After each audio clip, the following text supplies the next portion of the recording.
So after my accident, and I was, bedridden for the majority of 10 years, going to die, never going to walk again, etc. I've had a lot of challenges since then in overcoming, but with alternative medicine and a variety of different practices, I've gotten myself to this point where I've gone through 10 major detoxes off of narcotics, benzos, and different types of pharmaceuticals that were prescribed to me. I had gained 170 or 150 pounds while I was bedridden, and I lost 177. Wow. Right now, I'm sporting some menopause weight. We're trying to learn such life, but I lost 177 pounds, super trim, and that was just by getting healthy. And so, as I've been learning more, and I'm also a Red Cross instructor. I forgot to tell you about that too. Wow. So, the idea is I felt like I was saved for a reason. I had taught special education. I was a volunteer EMT. My focus was always on helping people. And the more I learned about what's going on behind the scenes, the angrier I'm going to say I got, in the sense of feeling like I have to do something. Mhm. And now I've gotten to the point where I'm like, I'm already getting into the menopause here, and I want to have a good life, right? And I've worked so hard with overcoming so many things with this condition, and then comorbid conditions, and then this happens and that happens. And fortunately, my education and my training has adapted me to bob and weave through this process. But as I see what's happening in the world, there's a part of me that once I hit that 50, I'm now in the place of this. We are not going down this timeline, people. Absolutely not. I have worked my booty off to get to a place where I can finally sit down on the rocking chair on the porch and watch the birds. Okay, like that is my eventual goal. I'm Right. not having all this taken away from me and telling me that I have to run and I have to know how to prepare for a sanctuary city. Excuse me, Right. I'm not doing it. So I chose this episode because this is part of my mission of how do I help prepare the next generation. People my age, yes, okay, maybe they're interested in life transformation, but if it's not coming from within them, and it's something that because, or maybe an incident that's occurred in their life that's really, like the proverbial slap in the face to say, you must change your ways. There's not a whole lot that's going to happen there. But as far as our younger generation, that's what I've been saying all along. I create teaching tools for adults as well as children. Anybody that is eager and hungry for the information, I've created teaching materials in a way that is fun. And that's why I say digestible, with my materials, so that people can apply and understand. If I said to you, let's talk about Ayurveda, what's your dosha? Are you Vata, Pitta, Kapha? Like, depending, most of the audience is just like, I just tuned you out. I don't know what you're talking about, and I don't care. But if I said, what's your constitution? You think you're a little fluttery hummingbird? You think you're a jaguar? Actually, I changed it. Yeah, no, jaguar. I used to have it as a cougar, but when I'm that type, and I was like, I'm single. I said, I can't call myself a cougar. So I changed that to jaguar in my system. Or are you a big cuddly bear that, you love until, and you will protect, if pushed and provoked. And so I created this system so that people can understand how it could be applicable, like from Ayurveda, which is an ancient Indian alternative medicine. Anything that I found beneficial on my healing journey, I studied it to the point of certification, because I wasn't going to tell you just to go off, go try yoga. I'm going to show you why. Is it because I want to be greedy with one-on-one clients? No, I really don't have the time. I have to teach a lot. The point is I want to speak from a place of knowledge, not only experience, but then if I'm going to share this information, I want to do it responsibly. Okay, so that somebody really does understand how to apply it to themselves. So then as a means, public speaking and motivational speaker. And I found that having visual aids was also another wonderful way to communicate concepts that might be concepts, whether it's Sanskrit terminology. There's too much to push us apart. So now I'm at the place of doing everything I can to, just from my little one person, I was saved for a reason. I didn't think I would ever walk again. And I screamed for days at a time. because the pain was so bad. Mhm. So I know that all of this, even if it's my own darn reason that I'm making it up, that I have a purpose, well, I'm Mhm. walking through my days with purpose, even if it's my own purpose. Yeah. Who's going to tell me I'm Mhm. wrong? That's not like I'm Right. not doing the homework. So I'm showing up and now I'm seeing the way things are going. And I'm like, oh no, I did not army crawl to the toilet so that I can now Right. be standing here to have to army crawl to save my life. So listening to, you know what I mean? Right? Like this is just, it's surreal of where we are Yeah. at this point. Yeah. And since Star Trek, I will tell you, is very predictive. And so I'm not saying that that this is going to happen. I mean, we're still waiting for transporters and whatnot to happen, but you know, we've Right. got a lot of the technology that they had. The idea is that I definitely feel that Gene Roddenberry, the creator of Star Trek, was connected. I'm going to say, if I can say, whisper that. And he had Mhm. insight, right? There was way too much that was predictive that he discussed almost as foreshadowing to prepare us so that when it occurred, we weren't surprised by it because, oh, Right. I saw that 30 years ago on Star Trek. Yeah, because they were Right. getting you ready for what was coming. Yeah. So I look at this as I don't know exactly what out of this we can expect, but I do follow a variety of, you know, I'm going to say metaphysical speakers, but all different types of, you know, Greg Braden, Bruce Lipton, Joe Dispenza, you know, all of Mhm. that whole clique. And the one thing that like Greg Braden has been very, very positive, especially with the wars and everything that is going on, because they even said in there, they're like, oh, the students in France, there's an uprising, the European nation is collapsing. Like that's what they said in the episode. It was just too many things are reflective and eerily of what's going on now. Mhm. And so Greg Braden is very positive on believing that we as a people, if we come together, that we are going to be able to raise the frequency enough that we can have an impact on what kind of negativity is coming toward us, and Mhm. to take it, you know, a step further into the rabbit hole of there are there is a discussion as far as we're in Kali Yuga. It's a time period. The time period is supposed to be shifting. There was actually a battle between good and evil, negative energies, and good won. And right now, negative is what's holding on by just like its fingernails, and it's being pulled away. And it's trying to do as much destruction as it can on its way out. And we can either buy into the negativity and believing that it's our reality, or believe that it's literally on its way out, and shift our perspectives. Mhm. And if you've ever seen, I don't know if you've ever watched Lee Harris Energy, he's a channeler and he channels a group of entities called I think it's the P's. Either it's the P's or the Z's. Two people channel. One does the P's, the other does the Z's. But I think it's with he channels.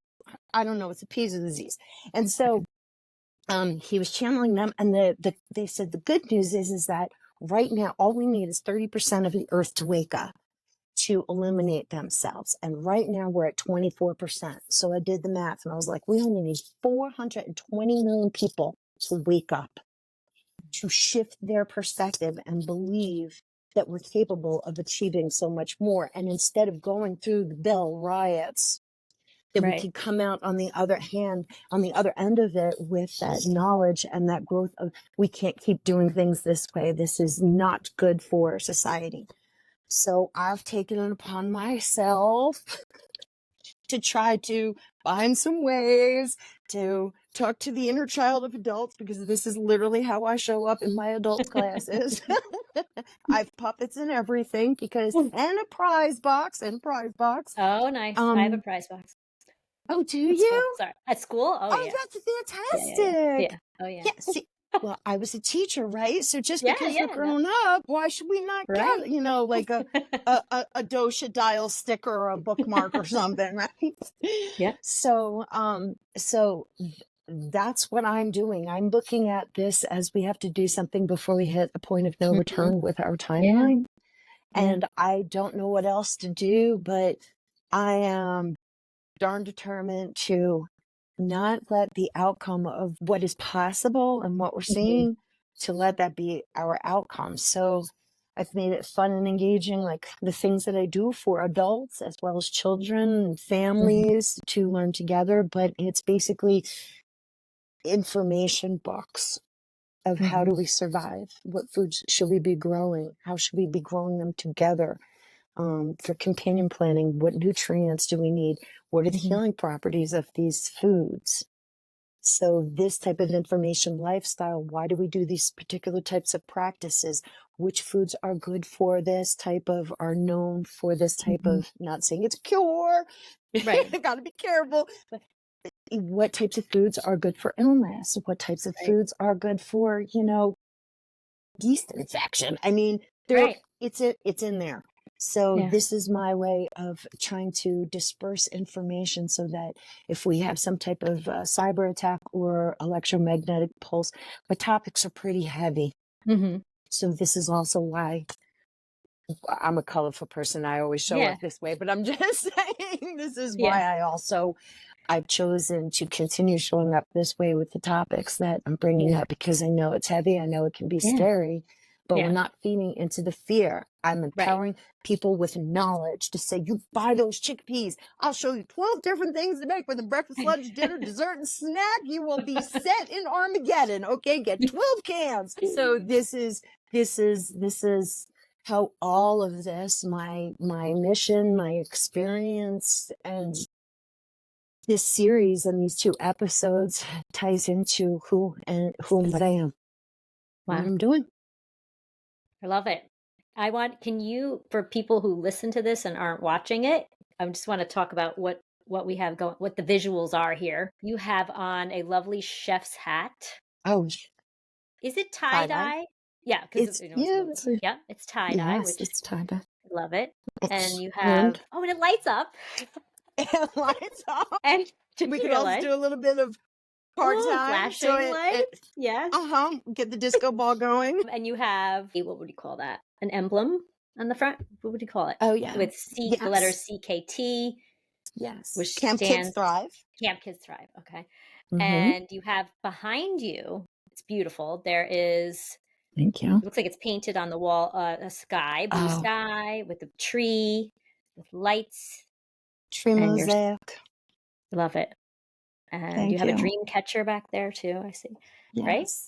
My Star Trek, some of my Star Trek stuff. So a 3D printed bat laugh and a 3D printed Enterprise cookie cutter. So that was somebody trying to impress me on the first date. And let me tell you, I was impressed. You show up with something like that, forget the flowers. I want the bat laugh, man. Was there a second date? My action. It was a second date, but nothing after that. It was just, that was the only thing in common. So it's all good. It's all good. So yeah, so I've got just some stuff hanging in the tree here. And so this is one of the corners of the little cabin here. This is the main cabin at the retreat center. And then, yes, these are my games. So these are all of the games that I've invented. Excellent. So these are, please. No, and are these games for, I mean, obviously adults can play them, but geared toward children or both? Both. Okay. This is specifically for children. So this is the daily routine. So for yoga instructors that are looking to expand their offering for after school programs, I've created a whole for nutrition. So they could play this one. They can learn about the daily routine as far as from an Ayurvedic perspective, yogic perspective. And then this one down here, Farmer's Market, that is also a game. So adults can play, I would say it's geared more toward children because the images are more toward, they have childish images. These 2 are specifically for adults, the Dosha Dial Trivia Game and the Dinacharya Daily Routine. These are Ayurvedic games. So for students, or if somebody is offering a course, for people, they just want to learn basic. What do I eat? How do I poop better? How can I sleep through the night? They can offer these games as a means to form. I just love that. Sorry to interrupt. I love that you have it in a game form. It's just the best way to learn. It's great. And this is what I've been using with my students. And this is the feedback that I've been getting is, oh my gosh, I'm a visual learner. Thank you. Now I understand. And so everything has been laid out as, like I said, to be easily digestible. And then I have dice games and then other games as far as measurements. And then this is the first. They had yoga dice and things of that nature, but Yogamino's, it's a sequencing game. This is the first yoga sequencing game ever. These are the first Ayurvedic games ever. Okay, The in the yoga whole world. That's amazing. Yes. The yoga sequencing dominoes, is it poses? Like the sequence of poses, like sun salutation or something? Okay, look It at might this. be hard for me to So see, by the way, because of the blur. Oh, I see it. color Yeah. coded to the kosha, showing the chakras, saying which dosha it's good for, and then the vayus. And then what you do is you play it out of, if I played this card, now you have to continue in the flow, and you have to do it in under 3 cues. Otherwise, you need a flow. Oh man, where is it? A flow card.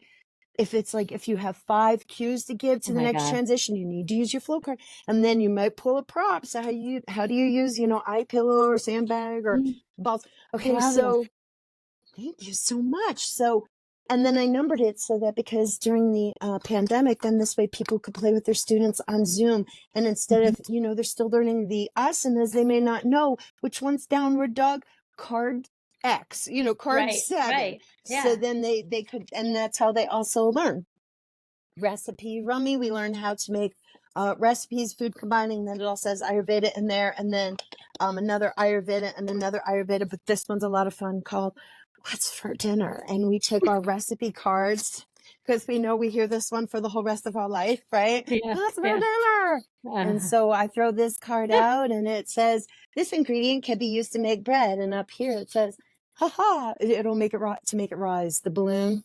Yeah, it's that kind of humor. And I love I'm it. sorry, the whole No, I love thing it. is like dad jokes. Okay. So, and then you could play, play your food cards. And then this way it gives adults and children alternative ways to think about, especially if we're going to start losing our restaurants and issues with farming and crops, supply and demand. The thing is I'm also trying to get people to think about other ways of, wow, how many, because I'm a kapha, like I'm the jaguar mind, but my body, it's kapha. It gains weight. It's like a bear, right? So I want to know 87 different ways to make cake when Armageddon comes, right? So what all ingredients can we use? Beans, rice? I'll take it all. As long as I have cacao, I'm good, right? So, but I'm trying to get people's mindset to start to shift to think about how other ways they can use the foods. So I have that, and then I have color-coded Ayurveda, so the whole practice, and so I have a whole workbook that goes along, and then I have, oh my gosh, I have several books, and then I have an oracle deck and a space oracle deck. My father is an astrophotographer, so I took his images and I made an oracle deck. Wow. That's awesome. With his images. Thank you.